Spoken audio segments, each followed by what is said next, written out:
सच्चिदानन्दरूपाय विश्वोत्पत्त्यादिहेतवे तापत्रयविनाशाय श्रीकृष्णाय वयं नमः।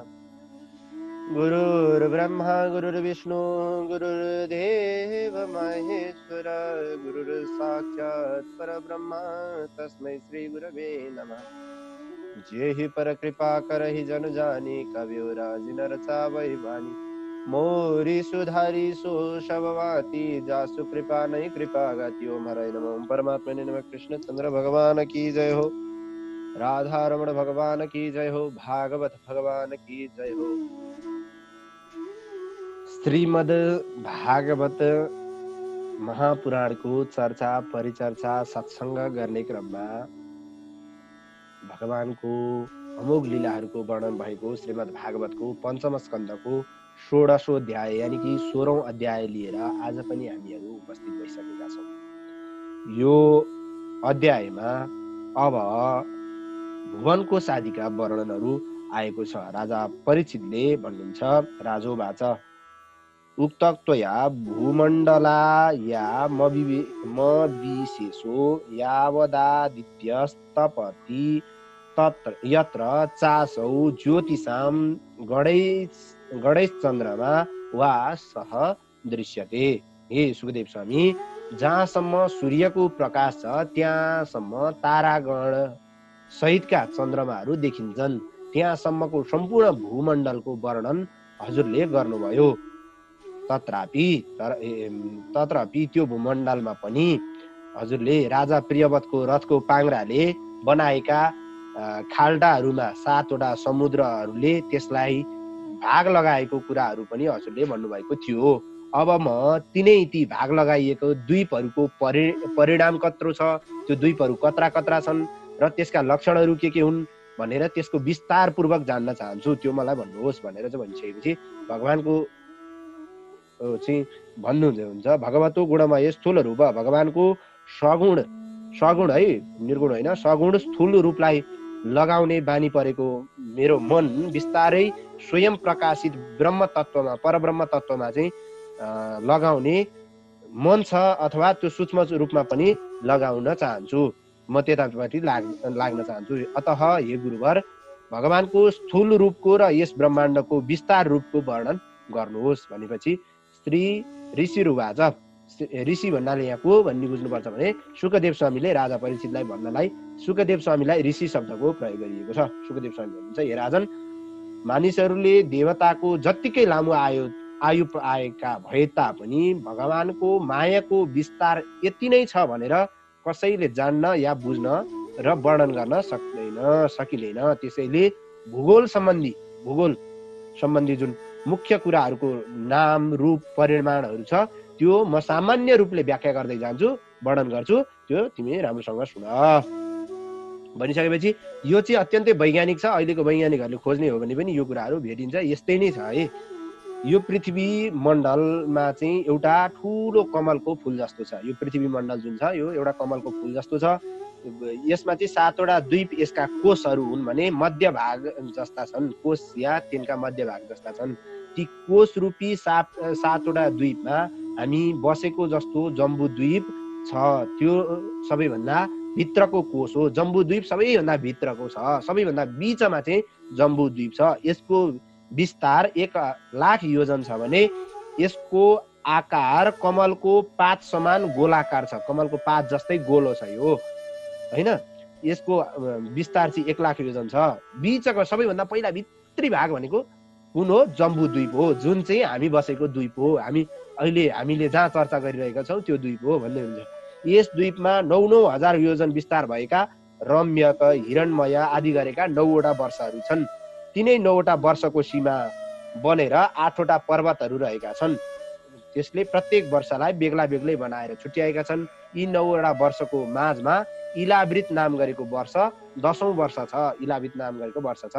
त्यस इलावृत वृत्त खण्डको बीचमा चाहिँ पर्वतहरूको राजा सुमेरु पर्वत छ। यो जम्बूद्वीपको बीचमा है, यो सबै पर्वतहरूको बीचमा सुमेरु पर्वत रहेको छ। सुनले बनेको चाहिँ 1,00,000 योजन अग्लो यो सुमेरु पर्वत भूमण्डल रूप कमलको फल जस्तै देखिन्छ। त्यसको टुप्पोमा जुन छ, टुप्पाको जुन भाग छ त्यो चाहिँ 32,000 योजन विस्तार भएको छ, फैलिएको छ। फेदको भाग 16,000 योजन फैलिएको छ भने 16,000 योजन भूमिमा गाडिएको तल पनि छ, भूमिमा गाडिएको छ। त्यस इलावृत खण्डको उत्तरमा क्रमशः उत्तरपट्टि नील, श्वेत, श्रृङ्गवान नाम गरेका 3वटा पर्वत छन् इलावृतको है। अनि यी पर्वतहरू क्रमशः रम्यक, हिरणमय र कुरु नाम गरेका 3वटा वर्षका सीमाहरूमा बेरिएका छन्। पूर्व र पश्चिमपट्टि छार समुद्रसम्म फैलिएका प्रत्येक पर्वतहरूको जुन चौडाइ छ त्यो चाहिँ 2,000 योजन विस्तार छ भने लम्बाइ चाहिँ पहिलोको तुलनामा दोस्रोको दशांशले बढी छ, दशांशले कम छ। अंशेन लम्बाइले चाहिँ रसन्ती भनेको कम छ चाहिँ दशांश योजनले कम छ। त्यसै गरी इलावृत वर्षको दक्षिणतिर निषेध, हेमकुट र हिमालय नाम गरेका 3वटा पर्वत छन् र नीलादि पर्वतसँगै पूर्वपट्टिबाट पश्चिमतिर फैलिएका 10,000 योजन अग्ला छन्। यिनीहरूले क्रमशः हरिवर्ष, किमपुरुष र भारतवर्षको सीमालाई छुट्याएका छन्। हरिवर्ष, किमपुरुष वर्ष र भारतवर्षको सीमालाई छुट्याएका छन्। त्यसै गरी त्यस इलावृत वर्षको पूर्व र पश्चिमतिर उत्तरमा चाहिँ नील पर्वत, पूर्व र पश्चिमतिर फर्केर उत्तरपट्टि नील पर्वत र दक्षिणमा निषद पर्वत फैलिएका छन्। गन्धमादन र माल्यवान नाम गरेका 2वटा पर्वत छन्, पूर्व, पश्चिम, उत्तर गरेर चाहिँ फैलिएका छन्। यिनीहरूको चौडाइ 2,000 योजन विस्तार छ भने यिनले भद्राश्व र केतुमाल नाम गरेको वर्षको सीमालाई सुरक्षित गरेका छन्। यी बाहेक सुमेरु पर्वतको चारैतिर 10,000 योजन अग्ला त्यति नै चौडाइ भएका मन्दर, मेरु मन्दर, सुपार्श्व, कुमुद नाम गरेका 4वटा पर्वतहरू आधार पर्वतको रूपमा रहेका छन्। यो सुमेरु पर्वतको आधार पर्वतको रूपमा यिनै चारै पर्वतमाथि ध्वजा जस्तै भएर आँप, जामुन, कदम र बरका रुखहरू रहेका छन्। 100 योजन मोटाइ भएका यी रुखको मोटाइ हेर्नुहोस् कत्रो छ। 100 योजन मोटाइ भएको रुख, मोटाइ भएका यी प्रत्येक रुखहरू 11,100 भनेको 1100 योजन चाहिँ अग्ला छन्। 1100 योजन अग्लो होइन। यिनका हाँगाहरू पनि त्यसै गरी फिँजिएका छन्। कत्रो होला त रुख, विचार गर्नुहोस् है। हे राजन परिचित, ती पर्वतहरूमा क्रमशः दुध, मह र उखुको रस र शुद्ध जलले भरिपूर्ण भएका ठुल्ठुला 4वटा पोखरीहरू रहेका छन् ती पर्वतमा। र यिनै 4वटा माथिका 4वटा जुन पर्वतका कुराहरू आएका छन् हो त्यही पर्वतहरूमा भनेको मन्दर पर्वतमा दुधको, मेरु मन्दर पर्वतमा महको, सुपार्श्व पर्वतमा उखुको र कुमुद पर्वतमा शुद्ध जलले भरिएका पोखरीहरू छन्। यी चारै पोखरीहरूमा नुहाउने गन्धर्व, किन्नर आदि उपदेव, देवता भन्दा पनि तल्लो स्तरमा एउटा उपदेव हुन्छ। गन्धर्व भन्दा माथि उठेका देवता हुन नसकेका उपदेवहरू स्वाभाविक रूपमा चाहिँ अणिमा आदि सिद्धहरूले युक्त भएर बसेका हुन्छन् है। यसै गरी ती 4 पर्वतमा चाहिँ क्रमशः नन्दन, चैत्ररथ, वैभ्राजक र सर्वतोभद्र नाम गरेका 4वटा बगैँचाहरू छन्। त्यसै गरी चारै बगैँचाका प्रधान देवताहरू चाहिँ सुरसुन्दरीका नायक बनेर चाहिँ बिहार गर्दछन् र गन्धर्वहरू पनि र उपदेवताहरू पनि तिनैमा चाहिँ समाहित हुन्छन्, तिनैमै घुम्दछन्। मन्दराचलको शिखरमा 1100 योजन अग्लो देवताहरूको आँपको रुख छ। त्यस पहाडमा चाहिँ चुचुराहरूमा ठुला ठुला अमृत समान रसिला फलहरू फल्दछन्। ती धेरै अग्ला रुखहरूबाट खसेर फुटेका आँपका फलहरूबाट अत्यन्तै सुगन्धित बनेको मिठो रातो रस बगेको, मिठो रस बगेको होइन। त्यही रसबाट बनेकी अरुणोदा नाम गरेकी नदीले मन्दराचलको शिखरबाट झरेर इलावर्तको चाहिँ पूर्वपट्टिको भागबाट सिंचित गरेर बगेकी छिन्। पर्वतीका अनुचरहरू जो यक्ष पत्नीहरूले त्यस अरुणोदा नाम गरेको नदीको जलपान गरेको हुनाले उनीहरूको शिरलाई छोएर सुगन्धित भएर हावाहरू चारै दिशामा बग्दछ। 10,000 योजनसम्म सम्पूर्ण भूमण्डलहरूलाई सुगन्धित बनाउँछ हावाले है ती बास्नाहरू लिएर। त्यसै गरी मेरु मन्दर पर्वतमा रहेको जामुनको रुख जुन छ, मेरु मन्दर नाम गरेको पर्वत छ, त्यसमा जामुनको रुख छ। जामुन रुखबाट चाहिँ हात्ती जत्रा ठुला ठुला बिया भएका होइन अत्यन्तै साना साना फलहरू झर्दछन्। बिया चाहिँ ठुला ठुला, फल चाहिँ साना साना भनेको त्यस्ता फल झर्छन्। धेरै माथिबाट खस्नाले फुटेको त्यो फलबाट रस बग्न थाल्दछन्।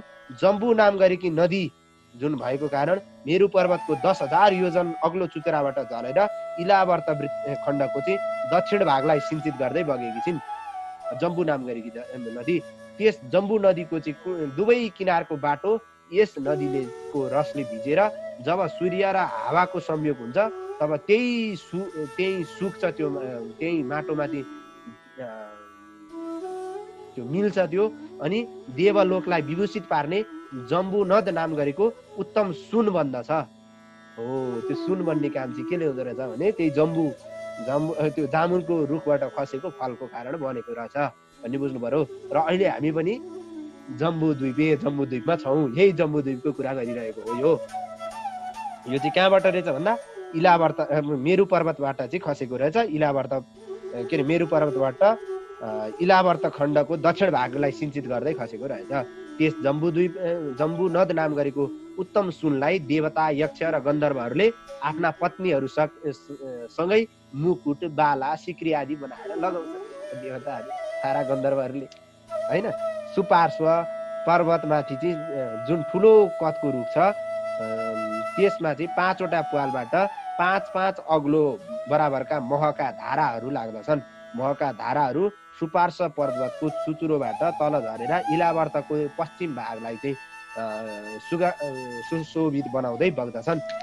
यहाँ यो महको सेवन गर्ने व्यक्तिको मुखबाट निस्केको वायुले चारैतिर 100 योजन क्षेत्रलाई सुगन्धित पार्दछ। त्यसै गरी कुमुद पर्वतमा रहेको शतवल्स नाम गरेको जुन बरको रुख छ त्यसको हाँगाबाट तलतिर बग्ने अनेक नदीहरू निस्किन्छन्। ती नदीहरूबाट दुध, दही, घिउ, अन्न, वस्त्र, कपडा, बिछौना, आसन, भूषण आदि इच्छा अनुसारका सबै फलहरू मिल्दछन्। कुमुद पर्वतको चुचुराबाट झरेका ती नदीहरूले इलावृत नाम गरेको खण्डको उत्तर भागलाई चाहिँ सिंचित गर्दछ। यी नदीहरूको जलको उपयोग गर्ने प्राणीहरूलाई छालामा चाउरी पर्ने, कपाल फुल्ने, थकाइ लाग्ने, शरीरमा पसिना आउने, दुर्गन्ध निस्किने, बुढ्याइ, रोग, मृत्यु, सर्दी, गर्मी आदि कुराहरूले कहिले पनि सताउँदैन र जीवनभर यिनीहरूलाई सुख मिलिरहँदछ, यिनीहरूलाई त्यो सुख प्राप्त हुन्छ।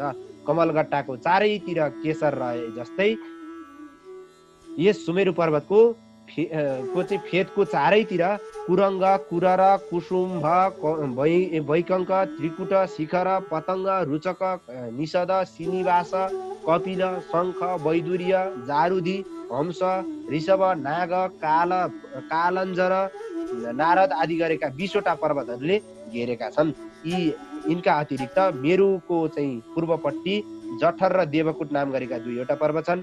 तिनै 2वटा पर्वतहरू 18-18 योजनहरू लामा छन्, 2000 योजन चौडा र त्यतिकै अग्ला छन्। त्यसै गरी पश्चिमपट्टि पवन र पारियात्र नाम गरेका, दक्षिणपट्टि कैलाश र करवीर नाम गरेका, उत्तरपट्टि त्रिशृङ्ख र मकर नाम गरेका 2वटा पर्वत छन्। र यी चाँदीका 8 पर्वतहरूले चारैतिरबाट घेरिएको सुमेरु पर्वत जुन बलेको अग्नि जस्तै अत्यन्तै चम्किलो र तेजिलो रहेको छ। त्यसै सुमेरु पर्वतको शिखरको बीच भागमा चाहिँ ब्रह्माजीको 4 पाटा मिलेको करोडौं योजन फैलिएको सुनले बनेको सहर छ भनेर भनिन्छ, बुझिन्छ। ब्रह्माजीको सभा छ, सहर छ। ब्रह्माजीको सहर भन्दा तलपट्टि पूर्व आदि 8 दिशा र 10 दिशामा यिनका मालिक इन्द्र आदि 8 लोकपालका मालिकहरू, तिनका सहरहरू रहेका छन्। ती सहरहरू जुन देवतालाई जुन दिशा तोकिएको छ त्यसै अनुसार उनीहरूको मिल्ने दिशामा बसेका छन् भने यी सहरहरूको क्षेत्रफल चाहिँ ब्रह्माजीको सहरको चाहिँ 1/4 छ, 1/4 छ यिनीहरूको चाहिँ। भनेको 8वटा दिक्पालहरू, 8वटा जुन सहरहरू छन् तिनीहरूको नाम चाहिँ अमरावती, तेजोवती, संयमनी, कृष्णाङ्गना, श्रद्धावती, गन्धवती, मधोदया र यशोवती रहेका छन्। यसै गरी यो भुवन कोशको वर्णन गरिएको इति श्रीमद्भागवत महापुराणे पारमहंस संहितायाम भुवन कोश वर्णन नाम षोडशोऽध्याय। यहाँ चाहिँ भुवन कोशहरूको वर्णन र त्यहाँ बग्ने नदी, त्यहाँ हुने पर्वत, त्यहाँ हुने पाइने चिजहरू, त्यहाँका विशेषताहरू रहेको यो वर्णन गरिएको यो भगवत परिचर्चालाई पूज्य गुरुवरका चरण कमलमा र भागवत भगवानका चरण कमलमा विश्राम गरौँ। ओम अस्तु परिपूर्णम श्रीकृष्णार्पणमस्तु।